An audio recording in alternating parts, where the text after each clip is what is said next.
Egg టమాటా పెసరపప్పు ఎలా వండాలో ఈరోజు రెసిపీ చూద్దాము. ఫస్ట్గా నూనె పోసుకోవాలి 4 పావులు. తర్వాతకి వేడి అయిన తర్వాత జీలకర్ర ఆవాలు వేసుకోవాలి. కొద్దిసేపు అయ్యాక టమాటాలు ఆనియన్స్ వేసుకోవాలి. అవి కొద్దిగా బ్రౌన్ కలర్ వచ్చిన తర్వాత టమాటాలు వేసుకొని దాని మీద కొద్దిగా సాల్ట్ చల్లుకొని కొద్దిసేపు అయ్యాక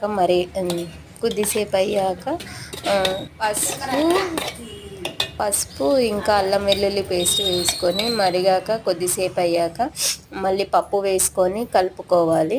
మళ్ళీ ఇంకా కారం దాని మీద కొద్దిగా సాల్ట్ వేసుకోవాలి, ఎందుకంటే మా కారంలో సాల్ట్ లేదు కాబట్టి.